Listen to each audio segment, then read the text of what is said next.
Assim, uma causa eficiente poderia introduzir no ente movido uma forma incompatível com outra já existente ao mesmo tempo em que poderia não ser capaz de determinar a alteração da segunda forma. Neste caso, o movimento teria que dar-se, mas a causa eficiente já não seria capaz de determinar totalmente o movimento. O caso dos satélites lançados do mesmo lugar com a mesma velocidade e trajetória e que seguem órbitas idênticas, ou das órbitas previsíveis dos planetas e dos cometas, são exemplos em que dificilmente poderia dar-se uma causa que altera uma forma tornando-a incompatível com outras formas do mesmo sujeito e sobre as quais aquele agente não poderia determinar suas alterações. Nestes movimentos exemplificados o que varia é o lugar. O lugar é um acidente externo aos entes e dificilmente incompatível, enquanto tal, com o restante da estrutura do ente movido. Já o mesmo não pode ser dito com a mesma certeza quando o movimento se dá tendo como sujeito algo próximo à matéria primeira, pois, conforme veremos mais adiante, uma causa eficiente natural não pode agir diretamente sobre uma forma substancial. Também não poderia dizer-se o mesmo em alguns movimentos dos animais, nos quais, apesar de distantes da matéria primeira, as formas são tão complexas que um agente externo poderia facilmente introduzir uma nova forma incompatível com outras já existentes sem que pudesse determinar completamente as segundas. Pode-se entender mais facilmente que existam na natureza tais movimentos não determinados se considerarmos a hipótese da criação simultânea de dois planetas em condições totalmente idênticas e aos quais se permite prosseguir seus movimentos naturais durante milhões de anos, sem que neles sejam criados seres humanos, os quais, como vimos, são necessariamente livres. Neste caso, se todos os movimentos naturais fossem determinados, após qualquer número de milhões de anos tudo o que tivesse ocorrido no primeiro planeta teria que ser corresponder exatamente ao que teria ocorrido no segundo planeta.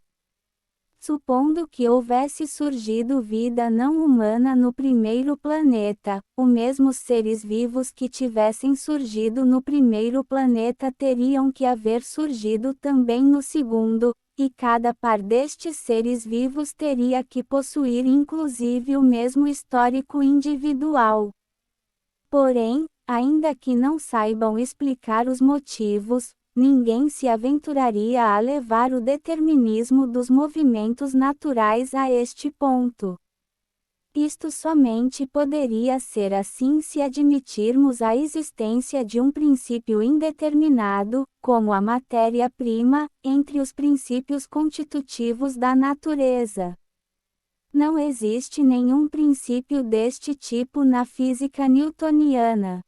Se a natureza seguisse os princípios da física newtoniana, já que seus princípios são totalmente determinados, teríamos que concluir, por mais que esta conclusão repugnasse a qualquer bom senso, uma vez que ambos os planetas partiram de condições idênticas, que os históricos de ambos teriam que ser exatamente iguais.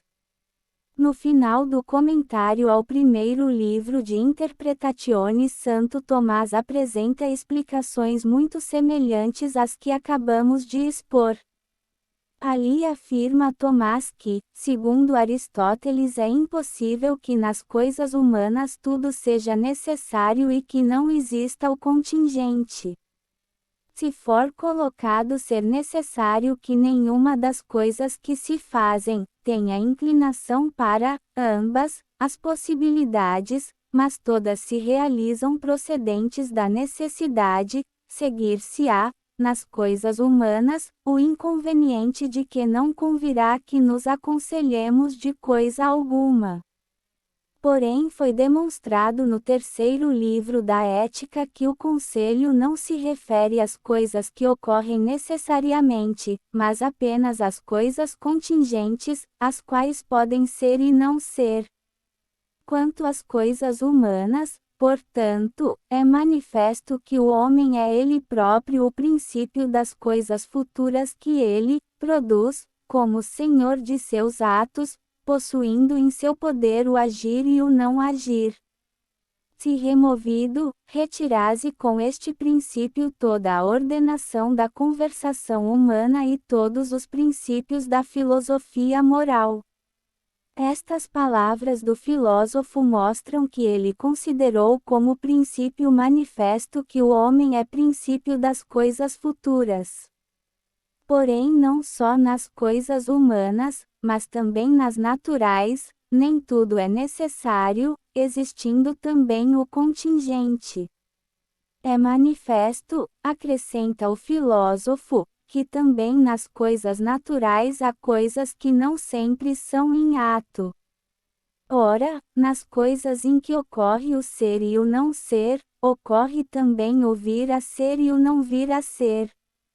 Estas coisas, portanto, não são ou se tornam necessariamente, mas há nelas a natureza da possibilidade, pela qual se inclinam tanto, ao vir a ser como ao não vir a ser, ao ser como ao não ser.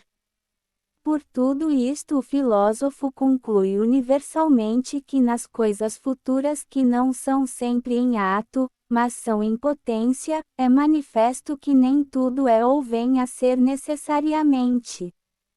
51 Devemos considerar, porém, que, conforme escreveu Boécio no seu comentário, ao de Interpretatione, Filão opinou sobre o possível e o necessário dizendo ser necessário aquilo que em sua natureza é determinado somente ao ser, o impossível aquilo que, em sua natureza, é determinado somente ao não ser e o possível aquilo que, em sua natureza, não é determinado, nem ao ser nem ao não ser, seja porque possui uma inclinação maior a um do que a outro, seja porque tenha uma igual inclinação a ambos.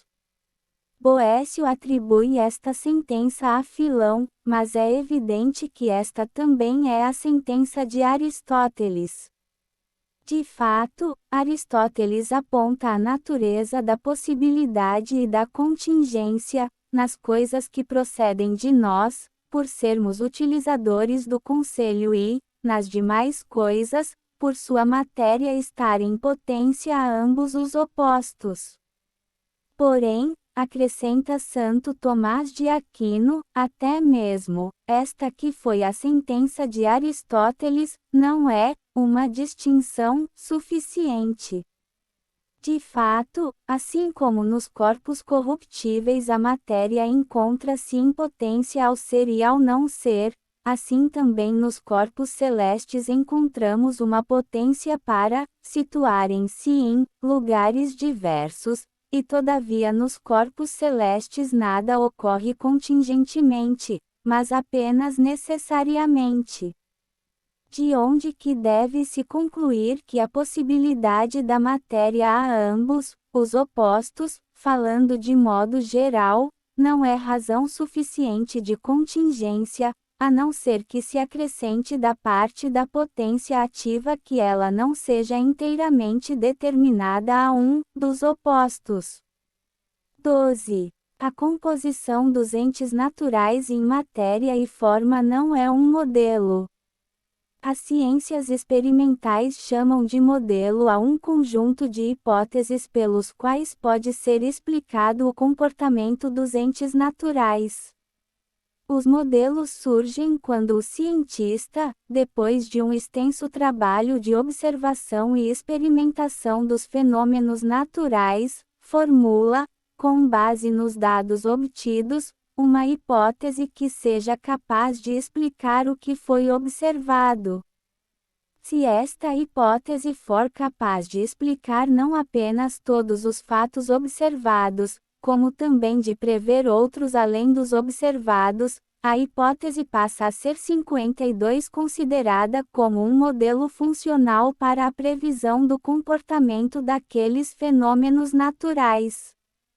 Na prática, muitas vezes afirma-se que, se estas condições forem verificadas, o modelo é verdadeiro, mas rigorosamente falando, não se pode afirmar que o modelo verdadeiro, mas apenas que é funcional, isto é, que serve para prever o comportamento dos fenômenos que foram objeto de estudo.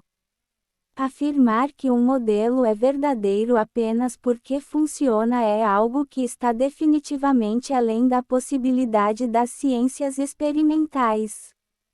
A ideia de que a ciência experimental trabalha com modelos e não com verdades surgiu no século XX.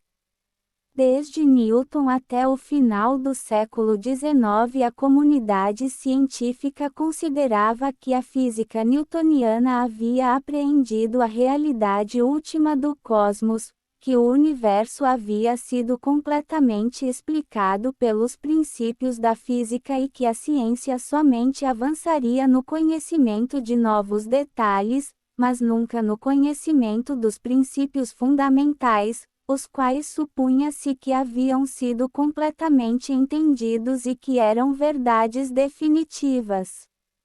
Estas ideias começaram a desmoronar no início do século XX, quando alguns físicos descobriram uma série de novos fenômenos dos quais esperava-se que fossem explicados pelas leis de Newton, mas que, de fato, verificou-se que não poderiam ser explicados por aqueles princípios. Estes novos fenômenos, entretanto, poderiam ser explicados se fosse admitida a existência de outros princípios naturais que não os de Newton. Mas se os princípios de Newton que, durante 3 séculos, haviam sido julgados pela comunidade científica como tão bem estabelecidos a ponto de serem considerados definitivos, de fato não eram definitivos, tampouco os novos princípios poderiam possuir qualquer garantia de que fossem definitivos. Deste modo, os princípios das ciências passaram a ser entendidos não mais como a própria realidade ou como verdades absolutas, mas apenas como modelos que simulariam provisoriamente o comportamento da realidade, tal como o modelo de um avião em um túnel de vento pode simular o voo do avião que será construído, apesar de não ser o próprio avião e nada poder garantir absolutamente que o voo do avião será idêntico ao do modelo. Algo muito diverso se passa com os conceitos filosóficos. Os conceitos de matéria e forma, causalidade eficiente e outros, não são modelos no sentido em que os princípios das ciências experimentais o são. Os conceitos de matéria e forma, assim como muitos dos demais conceitos apresentados pela filosofia, não são hipóteses apresentadas para explicar fenômenos observados. Não são sequer os primeiros princípios da filosofia. Ao contrário, conforme mostramos em um item anterior, são conceitos deduzidos a partir dos postulados do ser, do movimento e da verdade. Se as deduções, cuja sequência foi esboçada no penúltimo item anterior, forem corretas, conceitos como os de matéria, forma, causalidade eficiente e outros serão tão válidos quanto forem válidos os postulados do ser, do movimento e da verdade. Apesar de que estes 3 postulados se originam da experiência, uma vez admitidos, eles não dependem mais de novas confirmações da experiência para permanecerem válidos. É fácil compreender que, ao contrário, eles representam as próprias condições do conhecimento que se origina da experiência. Se qualquer um dos 3 primeiros postulados for negado, todo conhecimento se torna impossível. De fato, se supormos que nada existe, o que seria a negação do primeiro postulado, qualquer 53 conhecimento seria impossível, porque todo conhecimento pressupõe que algo exista. Se supormos que o movimento não existe, qualquer conhecimento igualmente será impossível, porque todo conhecimento tem sua primeira origem na apreensão dos entes mutáveis.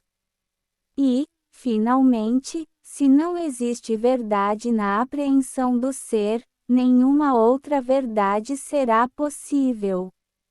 Por conseguinte, todos os conceitos que derivam diretamente dos três primeiros postulados não podem ser hipóteses meramente funcionais como o são os modelos das ciências experimentais, mas condições da verdade do conhecimento. Não podem estar no mesmo nível dos modelos das ciências experimentais.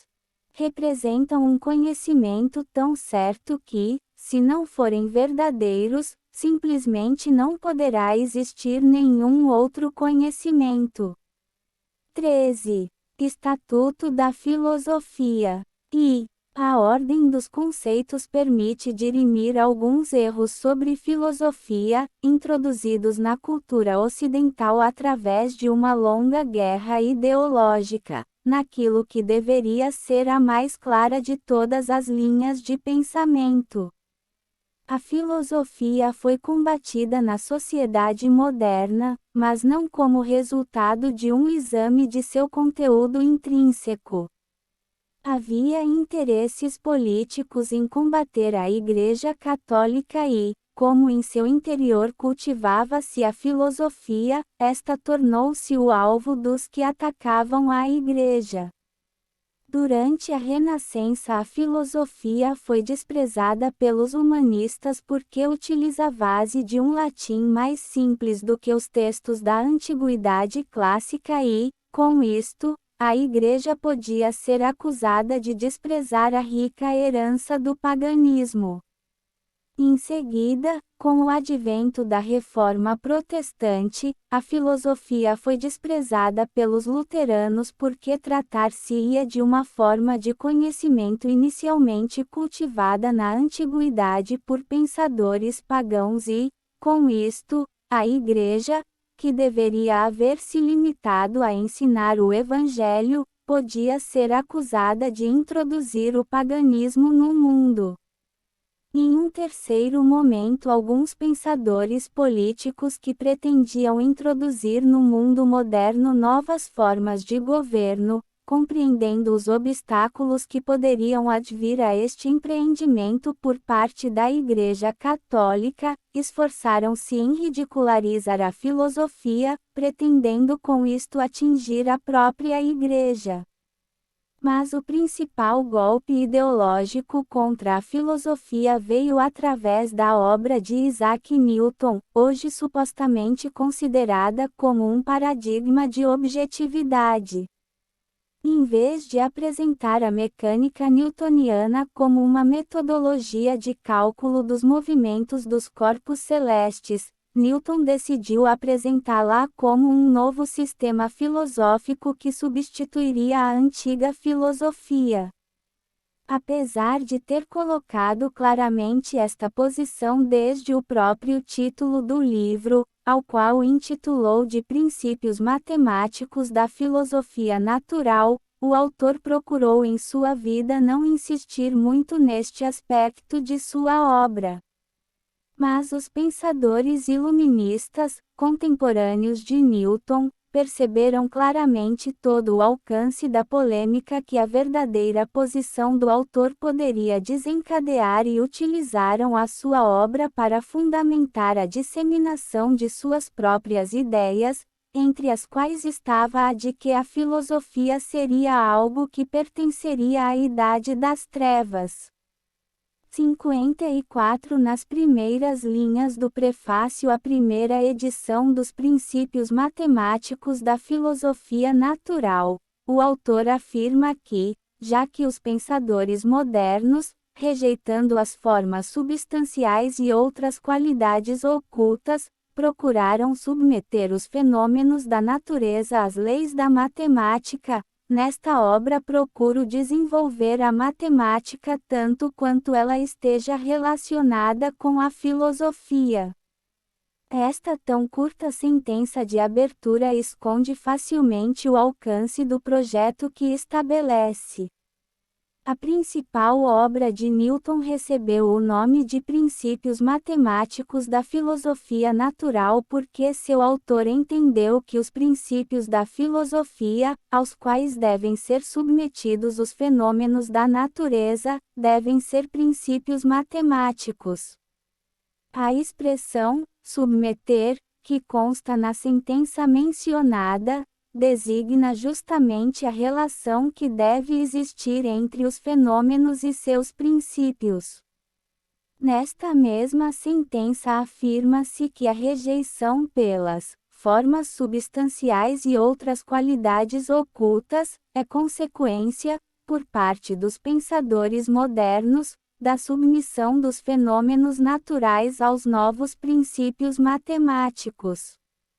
O paralelo entre os novos princípios matemáticos e as formas substanciais e outras qualidades ocultas subentende que estas formas substanciais e outras qualidades ocultas foram consideradas por Newton como os princípios da antiga filosofia. O autor chama-as de qualidades ocultas, um qualificativo que inclui as mesmas formas substanciais, porque estes antigos princípios não podem ser vistos ou submetidos à experimentação. Aceito o argumento segundo o qual as formas substanciais e outras qualidades similares constituiriam os princípios do filosofia. O leitor passa por sua conta a comparar, por um lado, a evidência dos princípios matemáticos da nova filosofia, que são as leis de Newton, as quais podem ser testadas pela experimentação, com a evidência dos supostos princípios da filosofia que, além de ocultos, supostamente não poderiam ser testados por nenhuma experiência. A conclusão seria que os princípios da filosofia carecem de qualquer fundamentação enquanto que os princípios da física seriam amplamente fundamentados. Os raciocínios derivados da filosofia, portanto, seriam também completamente destituídos de fundamento, e tudo isto não pode deixar de conduzir a um grande espanto sobre como foi possível que a humanidade tenha acreditado, durante tantos séculos, em tais princípios filosóficos. A conclusão final não poderia ser outra senão que, como havia sido a Igreja quem havia cultivado a filosofia durante os últimos séculos, podia-se agora apontar a instituição responsável pela idade das trevas em que a humanidade havia mergulhado, da qual a humanidade fora repentinamente resgatada pelo advento da ciência moderna. Devido aos interesses históricos que os pensadores iluministas tinham em combater a Igreja, este argumento passou a ser incansavelmente repetido e desenvolvido até os dias atuais. O argumento de Newton esconde, porém, em primeiro lugar, que os princípios da física newtoniana são tão ocultos quanto as formas substanciais da filosofia. De fato, ninguém jamais pôde ver, para mencionar um exemplo, a força da gravidade. O que se vê são os corpos caindo ou orbitando, ou a tendência dos mesmos a se moverem. Daí a afirmar que existe um ente chamado força da gravidade e, como consequência, passarmos a supor 55 que tal força sempre foi algo evidente aos nossos olhos, é um salto em princípio não menos difícil do que afirmar a existência de uma forma substancial. Sob este aspecto, a física newtoniana é tão oculta quanto a filosofia. O argumento de Newton sustenta erroneamente, em segundo lugar, que a forma substancial e outros conceitos similares são os primeiros princípios da filosofia. Em contraste com estes, as leis de Newton são os verdadeiros primeiros princípios da física, porque todo o raciocínio físico parte do pressuposto de que tais princípios são admitidos como verdadeiros e que eles não são deduzidos a partir de outros. O próprio Newton admitiu diversas vezes que ele não tinha nenhuma hipótese a formular sobre qual seria a causa da força da gravidade e que a física deveria, por conseguinte, partir da hipótese desta força como de um princípio. Em contraste com a gravidade e outros princípios físicos, entretanto, as formas substanciais e as demais qualidades ocultas da filosofia, embora admitidas na obra de Newton como sendo os princípios da antiga filosofia, não são os seus primeiros princípios. A ordem dos conceitos mostra claramente que os conceitos de forma, matéria, ato e potência partem dos princípios do ser, do movimento e da verdade como de seus fundamentos. E, se isto é assim, segue-se não ser verdade que não existe nenhuma evidência para tais conceitos que são falsamente admitidos como princípios da filosofia. A evidência dos conceitos supostamente apresentados como princípios da filosofia não é a experiência, mas as hipóteses segundo as quais algo existe, que pelo menos uma das coisas que existem se mova e que a inteligência humana, quando admite estes dois princípios, não se engana. Embora estes princípios sejam apreendidos pelo homem através da experiência, uma vez apreendidos, tais princípios não exigem mais, ao contrário dos princípios da física, a continuidade da experiência para confirmar a sua validade. Diversamente dos princípios da filosofia, a evidência dos princípios da física é condicional. Embora os princípios da física não possam ser vistos, são admitidos como válidos tanto quanto a experimentação continue a estar de acordo com eles. Uma vez que a experiência não mais os corrobore, será preciso encontrar novos princípios. Em contraste com estes, os princípios da filosofia representam a própria possibilidade do conhecimento. Se fosse possível descobrir uma experiência que contradissesse um único dos três princípios da filosofia, depois disso qualquer outro conhecimento seria impossível.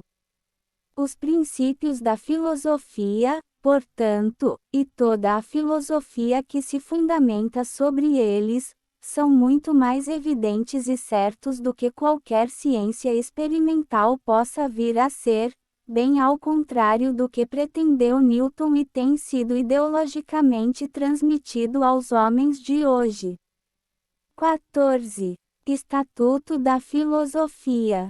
Segundo, convém considerar brevemente a questão se convém a uma instituição como a Igreja cultivar a filosofia, embora esta não seja uma controvérsia estritamente filosófica. A 56 importância de examinar o tema procede de sua importância histórica e que ainda pesa no pensamento do homem contemporâneo.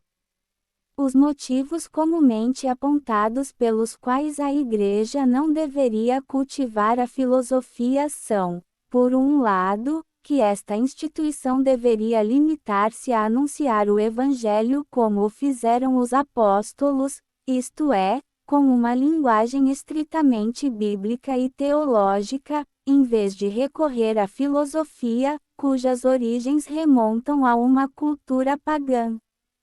Ademais, por outro lado, a filosofia começou a ser cultivada pela Igreja em um período bastante posterior à Idade Apostólica, o que mostraria que, historicamente, ela não lhe é essencial.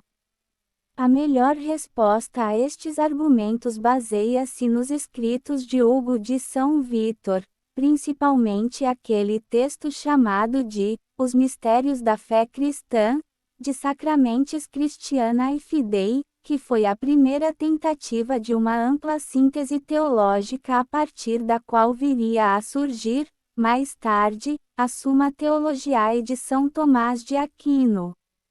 Nos Mistérios da Fé Cristã, Hugo de São Vítor afirma que Deus ofereceu ao homem duas revelações distintas, a primeira das quais o autor chama de revelação natural e a segunda de revelação escrita, acrescentado que ambas, para serem plenamente entendidas pelo homem, necessitam do auxílio da graça. A revelação natural seria aquela que guiava o homem em seu estado original e pela qual, através da natureza, o homem pode alcançar o conhecimento das coisas divinas.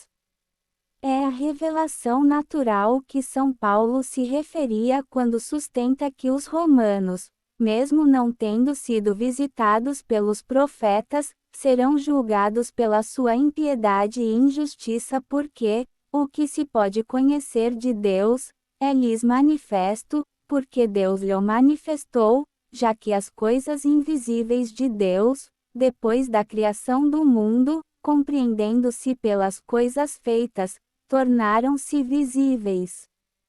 Com 18 a 20 Hugo de São Vítor faz notar como nesta passagem São Paulo afirma não apenas que, o que se pode conhecer de Deus é manifesto, pela natureza, mas também acrescenta que, Deus lhe o manifestou, para mostrar com isto o papel da graça naqueles que buscam compreender o conteúdo da revelação natural.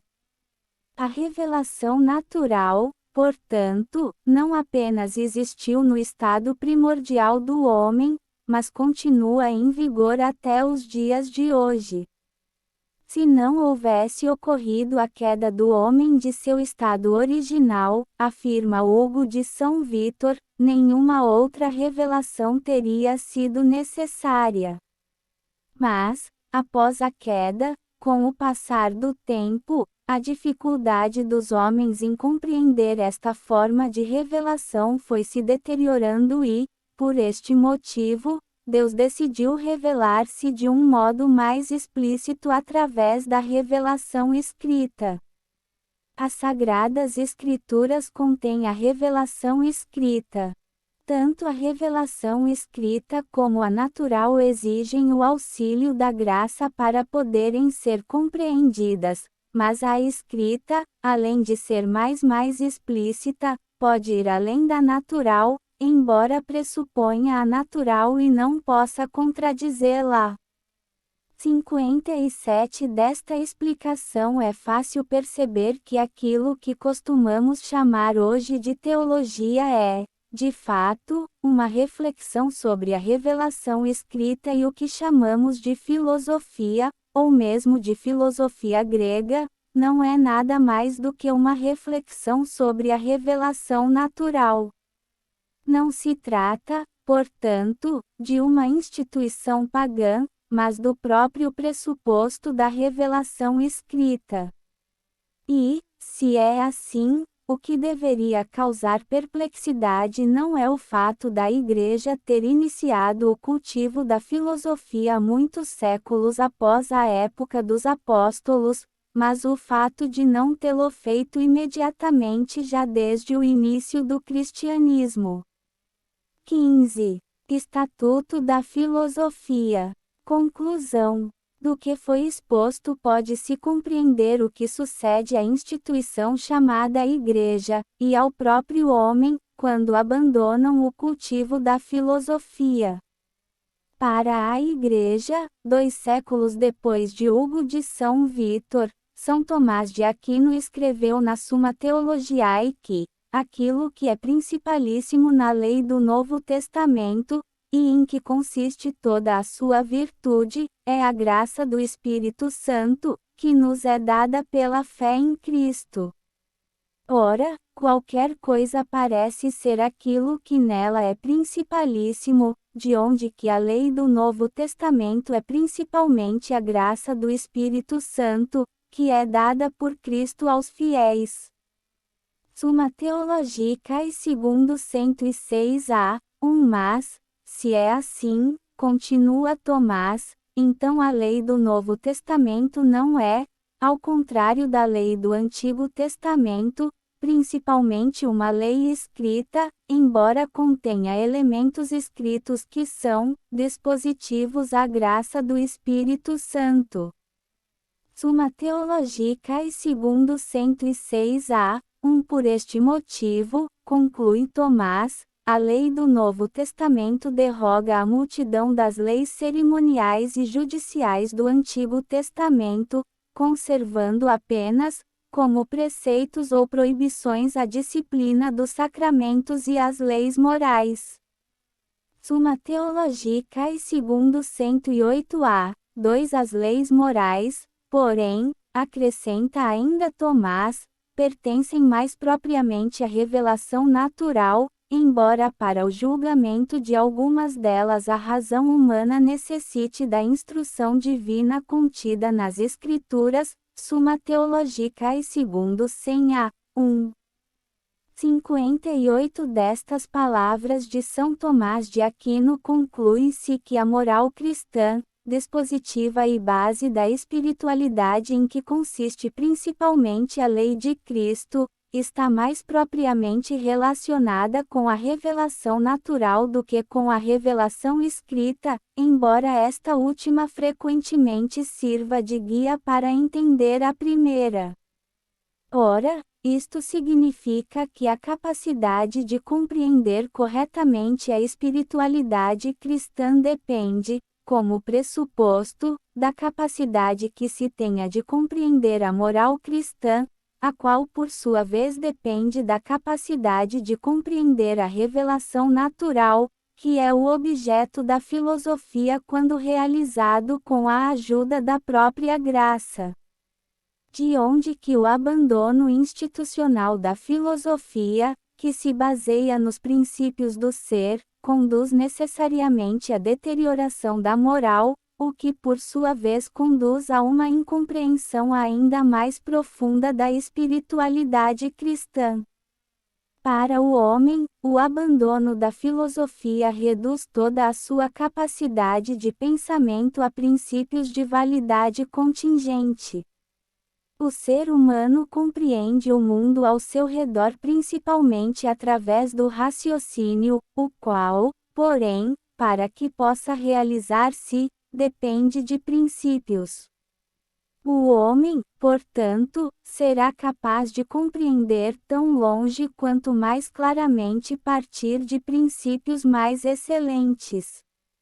Todo ser humano deveria habituar-se a examinar profundamente os princípios em que se baseiam os seus pensamentos, exame este que, porém, por sua vez, deverá basear-se em critérios que, se também forem contingentes, não poderá conduzir a resultados sólidos.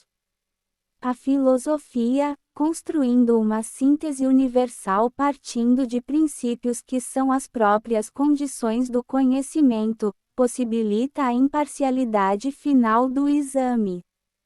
O abandono dos princípios do ser significa para o homem expor-se a ser vítima de todo tipo de ideologia, o que é o triste espetáculo da história moderna.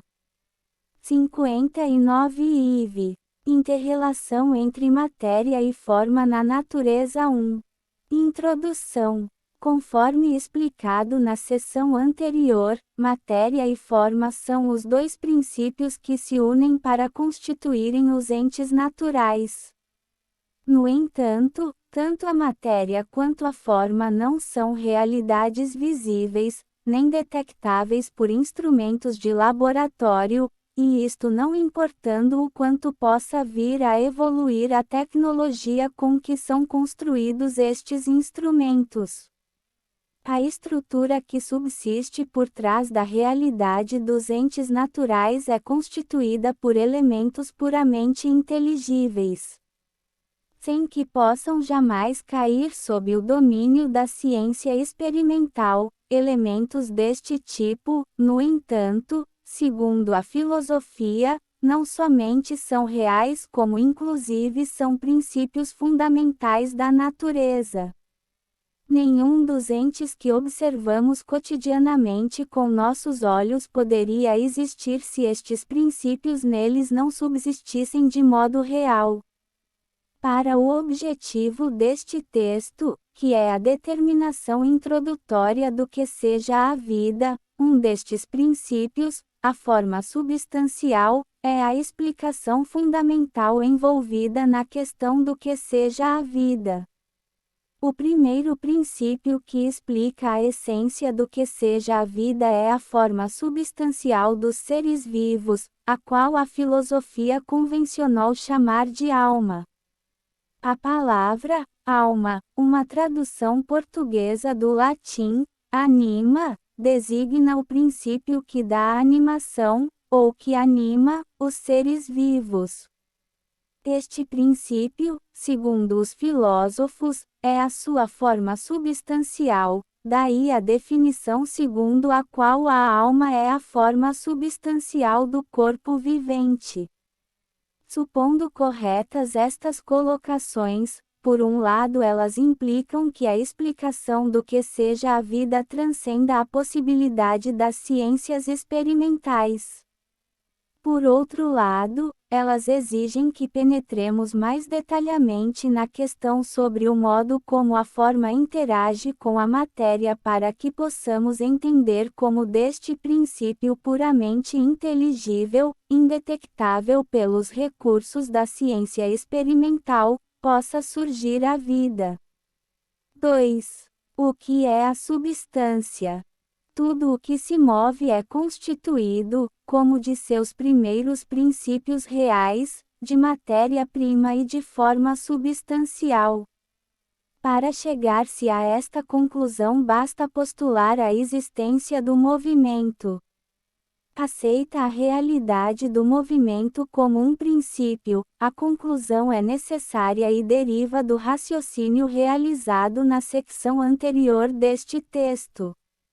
Da união entre a matéria-prima e a forma substancial resulta um primeiro subsistente sobre o qual acrescentaram-se outras realidades que chamamos de acidentes, as 60 quais não mais subsistem por si mesmas mas no primeiro subsistente que é o composto de matéria e forma substancial.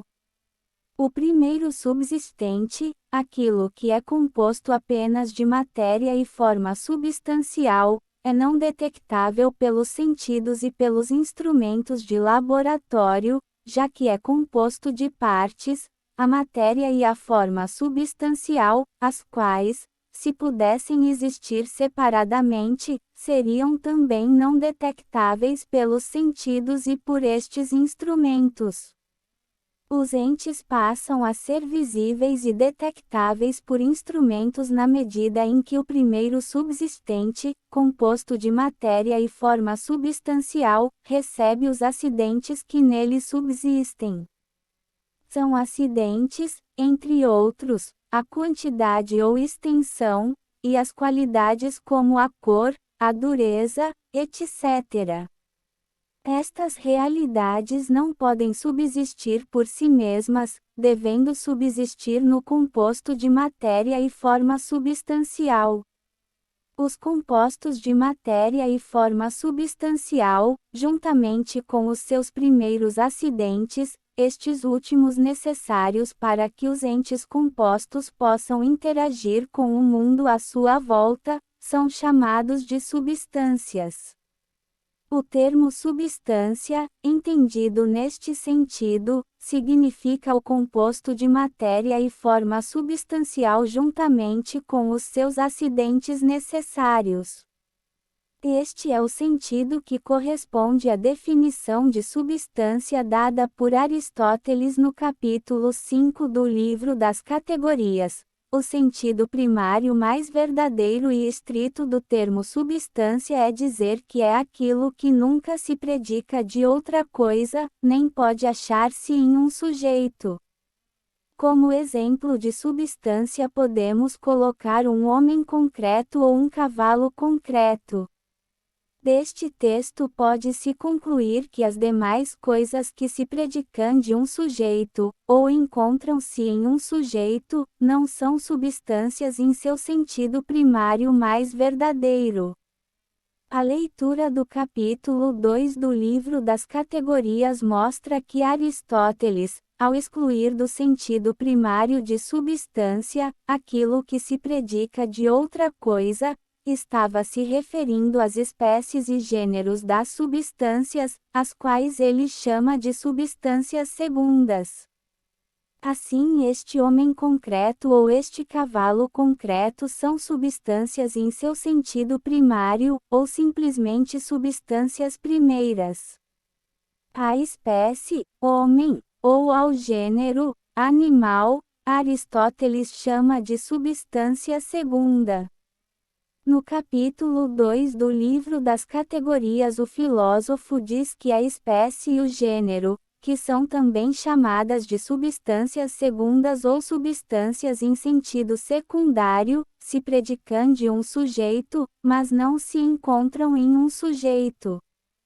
Por isso, ao excluir do sentido primário do termo substância, aquilo que nunca se predica de outra coisa, Aristóteles quis excluir deste sentido as espécies e os gêneros das substâncias. Ao excluir do sentido primário de substância, aquilo que encontra-se em outro como em um sujeito, Aristóteles referia-se ao que chamamos de acidente, por contraposição à substância. No capítulo 2 do livro das categorias, o filósofo afirma que quando se fala de algo que não pode achar-se em um sujeito, ele não quer referir-se ao modo como as partes estão no todo, mas ao modo pelo qual algo que não pode existir independentemente do sujeito a que faz referência, que é o acidente. De fato, aquilo que não pode existir independentemente de um sujeito, mas que possui existência real e não apenas de razão, é chamado de acidente. Acidentes são entes que não podem ter existência 61 real independentemente de uma substância a qual se referem ou da qual se predicam. Alguns acidentes, como a quantidade e a qualidade, inerem na própria substância que é seu sujeito. Outros acidentes, como o tempo e o lugar, são externos à substância que é o seu sujeito. O tempo e o lugar são realidades e não somente entes de razão. Embora o tempo e o lugar não iniram na própria substância, não existem independentemente da substância a que se referem. O tempo e o lugar não inerem na substância a que se referem, mas são medidas reais e externas desta substância. Ao definir no livro das categorias substância em seu sentido primário, pode notar-se que, quando o termo é tomado não em contraposição à substância segunda, mas ao acidente, o filósofo chama de substância não apenas ao composto de matéria e forma substancial, mas a todo o composto de matéria, forma substancial e acidentes necessários. O homem concreto e o cavalo concreto que Aristóteles utiliza como exemplo não é apenas a sua matéria e forma substancial, mas inclui também seus acidentes necessários. Apesar de que os acidentes considerados em si mesmos se predicam da substância, a substância, considerada como incluindo os acidentes necessários, nunca se predica de outra coisa.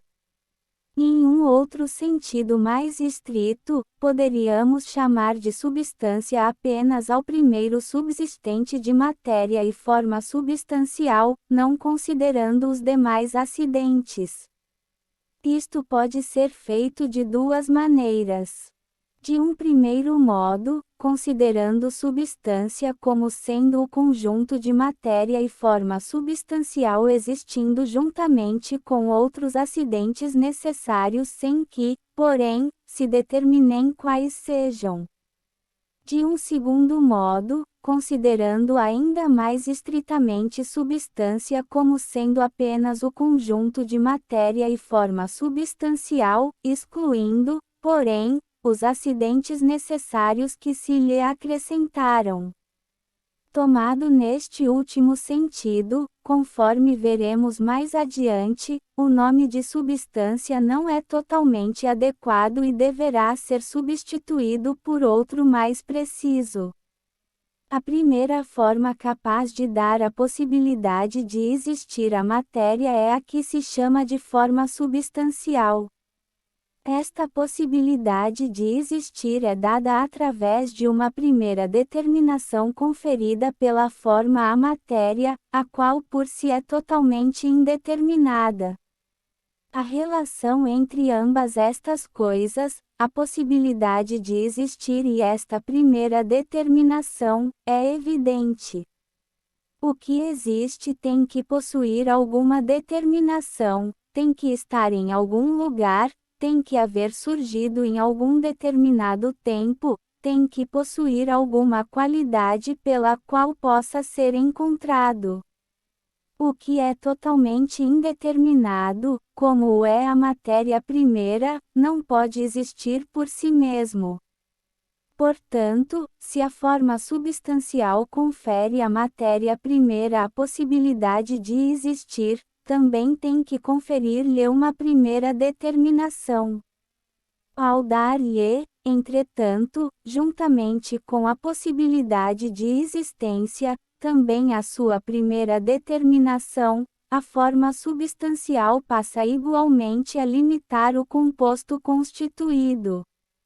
A forma substancial confere à matéria a possibilidade de existir, mas, ao mesmo tempo, limita a possibilidade da existência deste composto a uma determinada essência. Uma vez unida a matéria à forma substancial, além da possibilidade de existência, o composto formado terá também esta possibilidade de existência limitada pela forma substancial a um determinado tipo de ente ou substância. Do exposto deduzem-se duas conclusões importantíssimas. 62a. Há uma primeira forma substancial que dá à matéria determinação e possibilidade de existir. Esta é a primeira forma que entra na constituição do composto subsistente de matéria e forma. Não existem formas anteriores à forma substancial que preparem a matéria para receber a forma substancial. Se existissem, pelo simples fato de existirem, a primeira delas seria a forma substancial e não a supostamente admitida como tal. B. As substâncias são os primeiros entes que entram na existência. Uma substância não pode ser constituída de partes que já existiam por si e que sejam capazes de continuar subsistindo por si. Qualquer coisa que seja constituída de outras substâncias pré-existentes, somente por este motivo não pode ser uma substância. Entre a matéria primeira e a primeira forma substancial não pode existir nenhuma série de entes intermediários de cuja composição ou superposição resulte a substância. São exemplos de substância o oxigênio, os metais, a água, o sal, o minério de ferro, o próprio ferro e alguns tipos de aço. Não são substâncias uma casa, um automóvel, um computador. A casa, o automóvel e o computador não são substâncias porque são compostos de partes que já existiam antes que a casa, o automóvel e o computador fossem construídos. A forma que constitui a casa, portanto, foi acrescentada a entes que já existiam antes que a casa existisse. A casa não entrou na existência como primeiro subsistente diretamente a partir da matéria primeira. Diverso é o caso do oxigênio e dos metais, que são substâncias. O oxigênio não é constituído de partes que possuíam existência autônoma antes de constituir o oxigênio e que, formado o oxigênio, foram simplesmente agregados e continuam a apresentar uma existência autônoma. O oxigênio e os metais são substâncias. A água, apesar da ciência experimental afirmar ser constituída de oxigênio e hidrogênio, entretanto, é substância, e o mesmo pode ser dito do sal, do minério de ferro, óxido de ferro, e do aço. Os seres vivos, apesar de serem constituídos de órgãos e espécies químicos as mais diversas, são, cada um deles, uma substância única. Uma ameba é uma substância, um cachorro é uma substância, um ser humano é uma substância. Por mais estranho que possa parecer, entre os seres vivos e a matéria primeira não há formas intermediárias. Uma única forma substancial, unida diretamente à matéria primeira, lhes confere o ser. Para compreender por que a água e, principalmente, os seres vivos são substâncias, entretanto, devemos antes relacionar estes conceitos com a estrutura da matéria tal como ela nos é apresentada hoje pela química moderna. 63.3. Forma substancial, moléculas, átomos e partículas subatômicas. Antes de considerarmos mais detalhadamente a questão dos seres vivos, consideremos a questão mais simples de por que a água ou o sal são considerados substâncias pela filosofia. Pois, pelos dados da ciência moderna, pareceria que esta afirmação não deveria ser correta. A objeção seria a seguinte. Segundo afirmamos, um corpo não homogêneo não pode ser uma substância se for constituído de partes que subsistam por si. Neste caso, cada parte separadamente subsistente seria uma substância e o conjunto somente seria uma unidade por causa de uma forma acidental acrescentada a entes já existentes e não unida diretamente à matéria primeira indeterminada. Ora, a química moderna afirma que a água é constituída por minúsculas partículas chamadas moléculas. Chama-se molécula a menor partícula de uma espécie química que ainda conserva as propriedades desta espécie.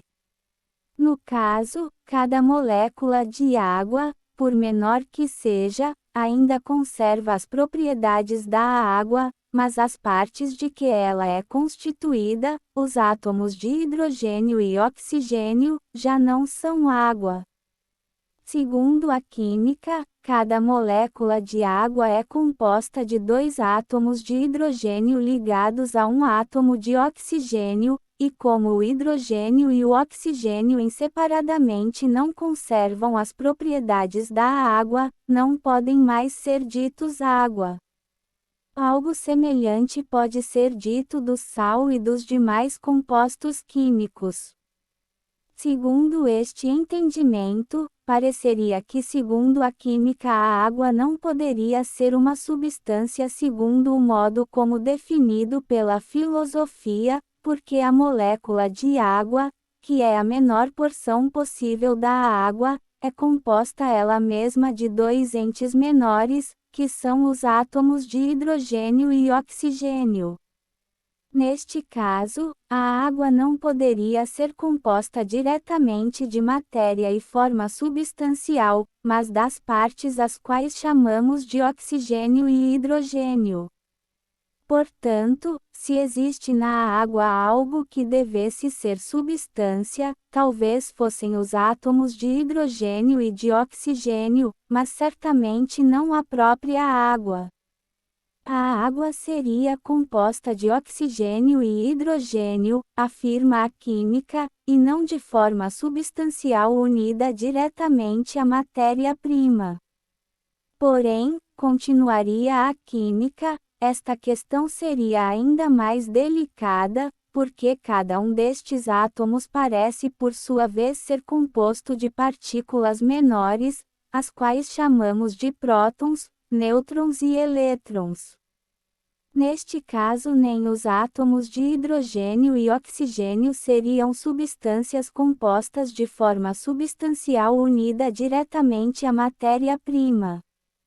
Talvez pudessem ser os prótons, os nêutrons e os elétrons. Mas, continuaria a ciência moderna, nem mesmo estas partículas as quais chamamos de prótons, nêutrons e elétrons poderiam ser substâncias. Os dados experimentais parecem indicar que prótons, nêutrons e elétrons são partículas constituídas de outras partículas subatômicas ainda mais elementares. Neste caso, nem sequer prótons, 64 nêutrons e elétrons seriam substâncias, e sim talvez apenas as demais partículas subatômicas mais elementares de que são constituídos os prótons, nêutrons e elétrons, e isto na hipótese pouco provável segundo a qual estas partículas mais elementares também não fossem constituídas por outras ainda mais elementares. Mesmo que não houvesse dados experimentais disponíveis neste sentido, esta parece ser uma hipótese que não poderia ser descartada a priori. De onde parece concluir-se que, se tudo é assim como descrito pela ciência experimental, os conceitos filosóficos de substância, matéria e forma substancial não teriam mais qualquer sentido ou utilidade, e com muito mais razão também deixaria de fazer qualquer sentido a afirmação de que um ser vivo constituiria, em seu todo, uma só e única substância. Não existiria um primeiro subsistente na natureza ou, se existisse, seriam partículas muito menores que os já diminutos prótons, nêutrons e elétrons que compõem os átomos e não, certamente, a água, e muito menos um ser vivo em seu todo. Solução: a forma substancial é aquilo que dá à matéria o primeiro ser que subsiste por si mesmo. Neste sentido, somente aquilo que a química chama de moléculas possui forma substancial. Átomos, prótons, nêutrons, elétrons e demais partículas subatômicas não possuem subsistência própria. Desde o início da história da química, os átomos, prótons, nêutrons e elétrons foram postulados para explicar os resultados das reações químicas, mas nunca foram observados como entidades que apresentassem existência autônoma. São na realidade somente modelos conceituais os quais, com o passar do tempo, os estudantes de química acostumaram-se a imaginar como se fossem minúsculas bolinhas de bilhar possuindo uma subsistência autônoma que durante uma reação química trocam de lugar entre si desmontando um tipo de molécula e recombinando-se em outra. Apesar dos químicos raciocinarem deste modo, eles sabem que de fato não existe na natureza um depósito de átomos e demais partículas elementares em estado puro e existência autônoma de onde estes componentes podem ser escolhidos e combinados entre si, montando moléculas como fazemos quando queremos construir um carro e escolhemos no depósito peças já prontas, estáveis e dotadas de existência autônoma para que sejam apenas unidas entre si. Os átomos não subsistem por si. Se tentassemos separá-los, eles formariam estruturas intermediárias de altíssima instabilidade e, antes que pudessem vir a existir autonomamente, recombinariam-se imediatamente em novos tipos de moléculas com uma gigantesca liberação de energia. Quando durante uma reação química quebra-se a estrutura de uma molécula para formar outra, não há átomos que se separam das moléculas e que apresentem uma existência autônoma, ainda que efêmera. O que ocorre durante o tempo decorrido entre a molécula inicial e final é a formação, durante frações imperceptíveis de tempo, de estados de transição altamente instáveis que não podem ser descritos como a subsistência autônoma de nenhuma destas partículas. O que existe autonomamente ou, na linguagem filosófica, o que subsiste por si, são apenas as moléculas. Supondo que átomos e partículas elementares sejam algo mais do que simples modelos conceituais, certamente não são entes que subsistam por si. Não existe na natureza um tempo em que os átomos subsistem por si mesmos, para depois existir outro tempo em que subsistem as moléculas por si mesmas. Não existe na natureza um depósito de átomos subsistentes por si mesmos de onde 65 podemos escolher quais átomos queremos utilizar para combiná-los em moléculas. Apesar dos químicos usualmente raciocinarem deste modo, os que conhecem verdadeiramente esta ciência sabem tratar-se de um artifício prático para prever o resultado de uma reação química a realizar e não da realidade verdadeiramente subjacente ao mecanismo da reação química. Todas as moléculas existentes provieram de átomos que já subsistiam sim, mas em outras moléculas e não por si mesmos. Durante uma reação química, quando ocorre a transformação de um tipo de molécula para outra, não existe um tempo intermediário em que estes átomos subsistem autonomamente por si mesmos. Seja qual for a verdadeira realidade destes átomos, com certeza não podem ser comparados a pequenas bolinhas de bilhar que subsistem por si mesmas e se recombinam aleatoriamente. O primeiro ente que subsiste por si mesmo é a própria molécula, e todo o restante, se puder ser demonstrado que seja mais do que um modelo conceitual, entra na existência como subsistente na molécula e não por si mesmo. Átomos e demais partículas elementares, portanto, não subsistem em si, mas em outro. A forma que lhes dá o ser, por conseguinte, não pode ser uma forma substancial própria. O que lhes dá o ser que possam ter é, no caso, a forma substancial da molécula, a qual é a primeira que, unindo-se à matéria-prima, constitui o primeiro ente subsistente, juntamente com sua estrutura interna que lhe é inerente mas que não possui subsistência autônoma. 4. Acidentes próprios e contingentes. Na segunda parte deste texto deduzimos a existência da substância através de um raciocínio físico. Partindo do movimento, encontramos os princípios intrínsecos do movimento, que são a forma, a privação da forma e o sujeito. Prosseguindo mais além, chegamos à conclusão que deveria existir na natureza um primeiro sujeito totalmente indeterminado a que chamamos de matéria e um primeiro composto realmente existente em ato ao qual chamamos de substância. No livro das categorias, Aristóteles introduz os conceitos de substância e acidente partindo de um raciocínio lógico. Conforme vimos, a substância individual, ou, o sentido primário mais verdadeiro e estrito do termo substância, é dizer que é aquilo que nunca se predica de outra coisa, nem pode achar-se em um sujeito. Como exemplo de substância podemos colocar um homem concreto ou um cavalo concreto. A substância segunda, isto é, a espécie e o gênero a que pertence a substância primeira ou individual, é algo que pode predicar-se de outra coisa, mas não pode achar-se em um sujeito. A espécie cavalo, ou gênero animal, predicam-se deste cavalo, mas não se acham em um sujeito.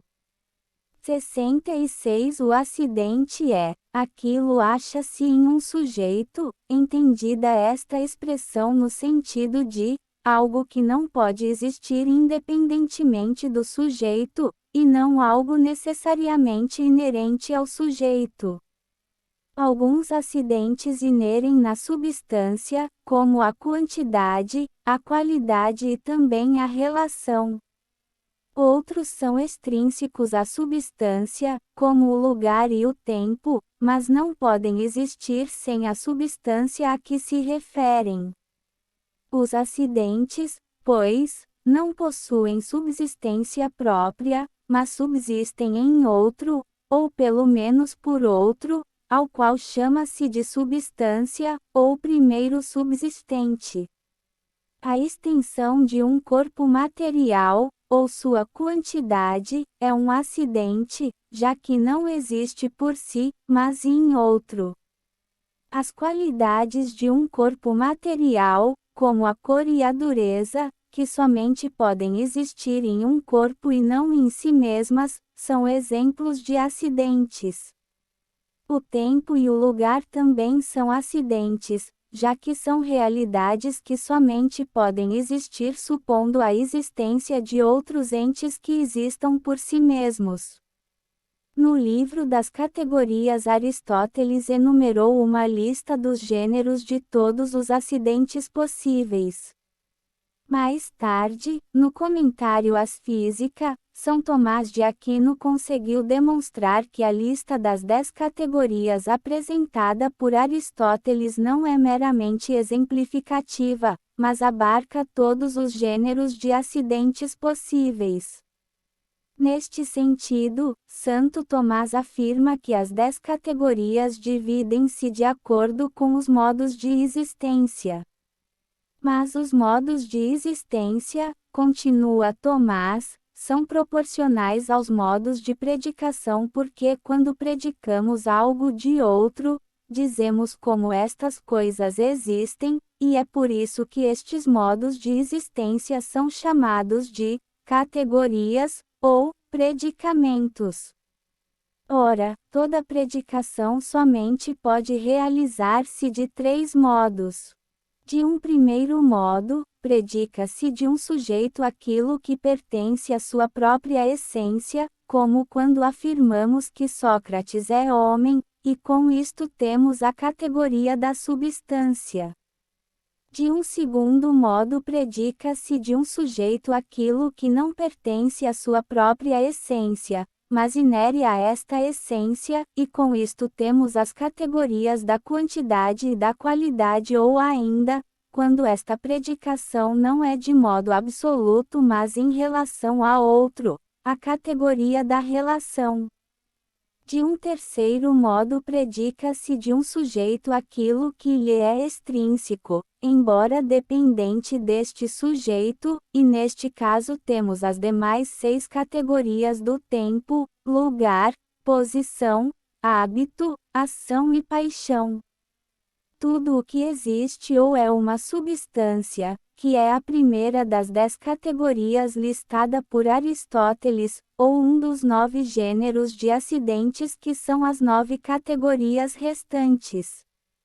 Com exceção da substância, que é a primeira categoria, as seguintes categorias são acidentes: a quantidade, a qualidade, a relação, o lugar, o tempo, a posição, o hábito, a ação e a paixão. O estudo detalhado das categorias está além das finalidades deste texto. É importante notar, entretanto, que alguns acidentes dependem ou inerem necessariamente em algumas substâncias, enquanto que outros não. Neste sentido, a necessariedade ou a contingência não é característica de um acidente. O que caracteriza um acidente é o fato de que ele não subsiste por si, mas em outro ou por outro. Todo corpo possui necessariamente quantidade, ou extensão geométrica, o que não significa que esta quantidade não seja acidente. Nem todo corpo possui cor e os corpos que não a possuem, após adquiri-la, podem vir a perdê-la, mas a cor não é acidente por causa desta 67 contingencialidade, e sim pelo fato de que, para existir, a cor deve subsistir em uma substância. No final da Idade Antiga o filósofo Porfírio apresentou, entretanto, um outro significado para o termo acidente. Em um livro chamado Isagoge, Porfírio tentou listar o que seriam os predicáveis ou as diversas espécies de conceitos universais. Por universal entende-se aquilo que pode predicar-se de muitos sujeitos. Porfírio distinguiu 5 predicáveis: o gênero, a diferença específica, a espécie, o próprio e o acidente. A ideia que está por trás da lista dos predicáveis é simples. Todo universal que, portanto, pode ser predicado de muitos sujeitos, ou representa a essência do sujeito, ou alguma coisa que é acrescentada. Se representa a essência do sujeito, o predicável pode ser o gênero, a diferença específica ou a espécie. O gênero é o que exprime a essência de modo incompleto, como quando dizemos que o homem é um animal. A diferença específica é aquilo que, acrescentado ao gênero, determina completamente a sua essência, como quando dizemos que o homem é racional. A espécie é aquilo que exprime a essência de um sujeito de maneira completa, como quando dizemos que o homem é um animal racional. Se representa algo que é acrescentado a um sujeito, ou trata-se de algo que lhe é atribuído necessariamente, e temos com isto o predicável conhecido como próprio, ou algo que lhe é atribuído contingentemente, e temos com isto o predicável conhecido como acidente. O acidente predicável, portanto, não é o mesmo que o acidente categorial. Tanto o acidente predicável como o próprio são acidentes categoriais, pois ambos subsistem em ou por um sujeito subsistente. O próprio, porém, é um acidente necessário, como o é a quantidade e a extensão dos corpos, enquanto que o acidente predicável é um acidente contingente, que pode ocorrer ou não nos sujeitos. Esta diferença de significados para o termo acidente é de profundo alcance metafísico. Segundo ela, há, portanto, 2 modos de entender o que seja um acidente. Chama-se acidente, de um primeiro modo, tudo o que não é substância e a ela se contrapõe. Este é o significado apresentado pelo livro das categorias. Neste sentido, tudo o que existe é ou substância ou acidente. Chama-se acidente, de um segundo modo, tudo o que não é substância nem próprio. Este é o significado apresentado pela lista dos predicáveis do Isagoge e, neste sentido, tudo o que existe ou é substância, próprio ou acidente. De um modo mais geral, poder-se-ia falar de acidentes próprios e acidentes contingentes. 68 A distinção dos acidentes impróprios e contingentes possui um alcance importantíssimo em metafísica quando se examina a causa eficiente do ser destes diversos acidentes. Os acidentes próprios não possuem uma causa eficiente direta. Apesar de que eles não são parte da espécie do sujeito, eles são causados necessaria e diretamente pelos princípios essenciais deste sujeito, e não por uma causa eficiente extrínseca. Isto é, uma vez que a forma substancial se une à matéria primeira, o subsistente daí formado exige o surgimento destes acidentes próprios. Há uma causa eficiente envolvida que une a forma substancial à matéria e da união destes dois elementos, surgem necessariamente, como de princípios essenciais, os acidentes próprios. Os acidentes contingentes, diversamente, são causados em seus sujeitos diretamente por causas eficientes externas que, atuando contingentemente, podem ou não causar estes acidentes segundo diversas circunstâncias. 5. Exemplos de acidentes próprios e contingentes.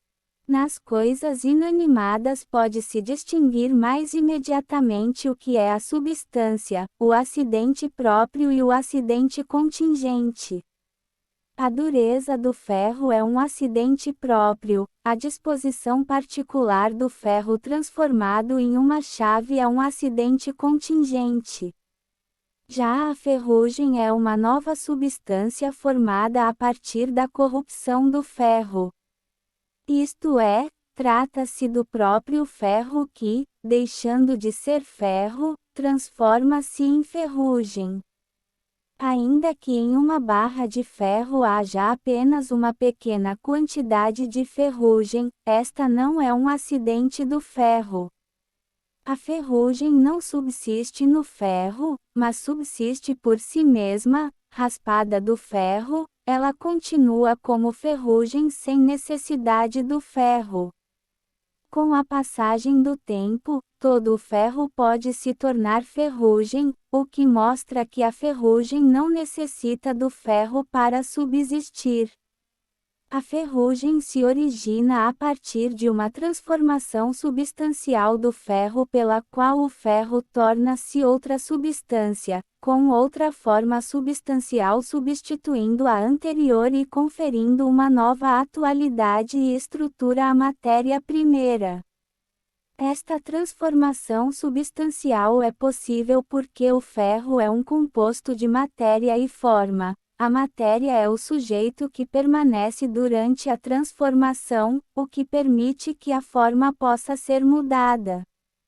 Se não houvesse esta composição e o ferro fosse constituído apenas de forma substancial, ele seria, por sua natureza, eterno e incorruptível, pois, como vimos na segunda seção deste texto, para haver movimento é necessária uma composição de sujeito e forma. Consideremos agora nos seres vivos a distinção entre acidentes contingentes, próprios e substância. Tomemos o exemplo do homem. O pensamento do homem é manifestamente um acidente contingente. Chamamos de pensamento ao ato intelectivo do homem pelo qual sua mente apreende uma ideia abstrata e não a simples recordação de uma imagem apreendida pelos 5 sentidos. Se o pensamento é a apreensão de uma ideia abstrata, fácil será 69 perceber que nem sempre um homem pensa. Quando dormem, os homens não pensam e, quando está acordada, a maior parte dos homens, na maior parte do tempo, não pensa. Mas quando o homem pensa, é evidente que seu pensamento não existe por si mesmo, mas subsiste no homem. Não existe pensamento subsistente por si mesmo.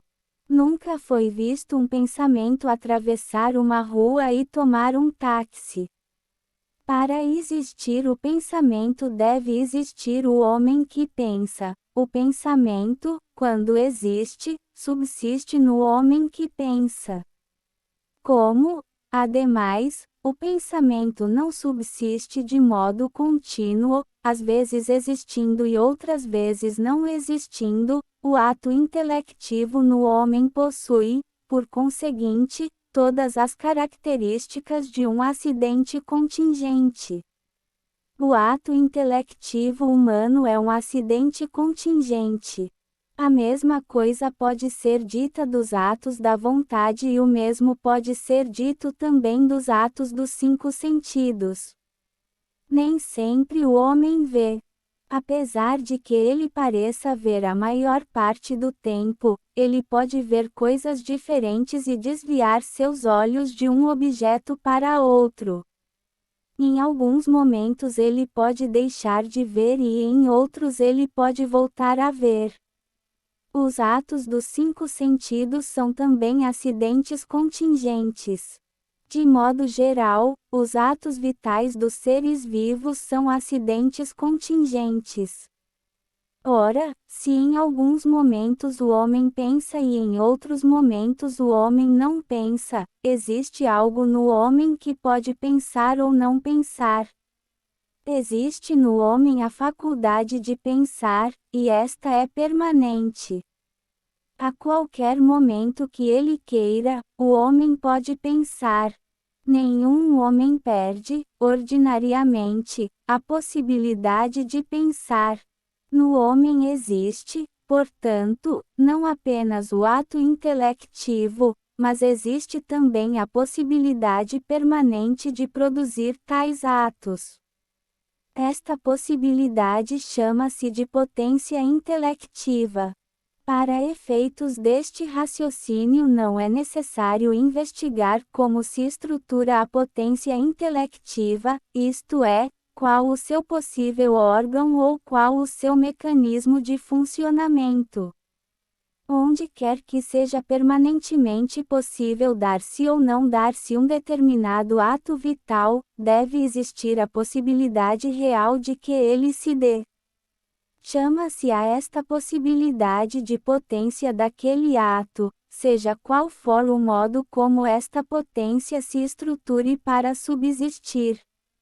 Em outras palavras, se o homem pode exercer o ato intelectivo como acidente contingente, ele necessariamente possui uma potência intelectiva.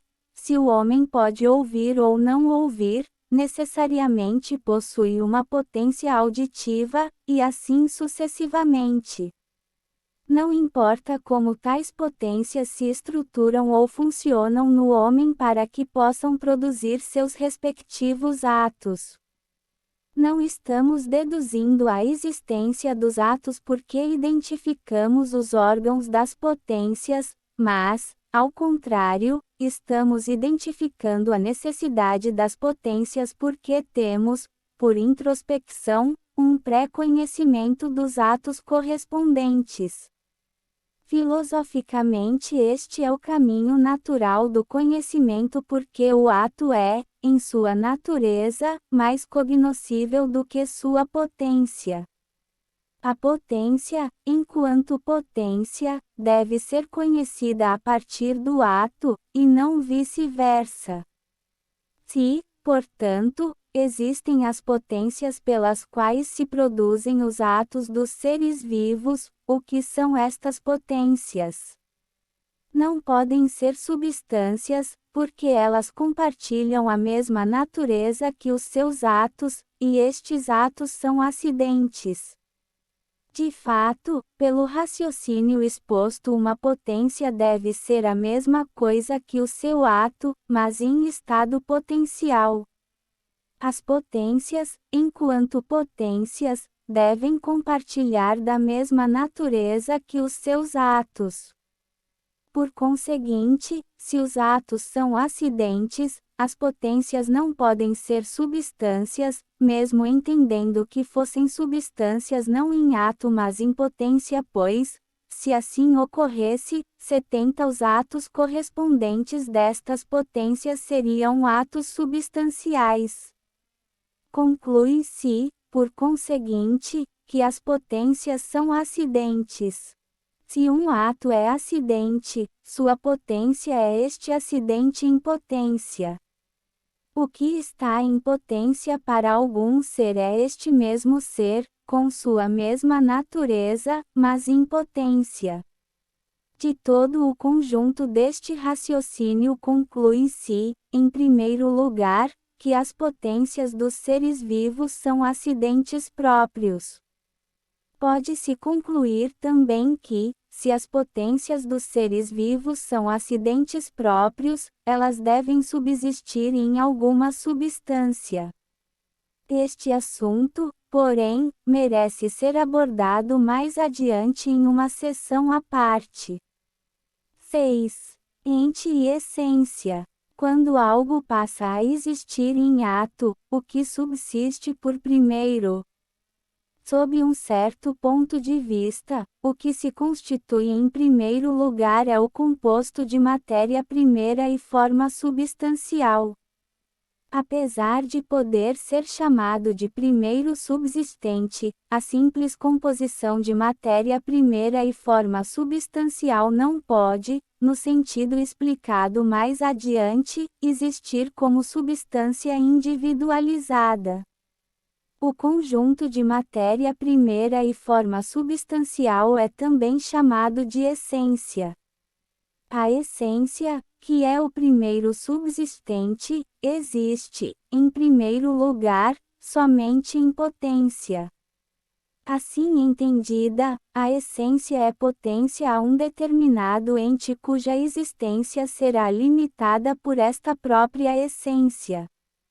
Ao constituir-se a essência ou primeiro composto, o que pode suceder por criação ou por movimento resultante de uma causalidade eficiente exercida a partir de outra substância pré-existente, este primeiro composto exige, como a partir de princípios intrínsecos, os acidentes próprios.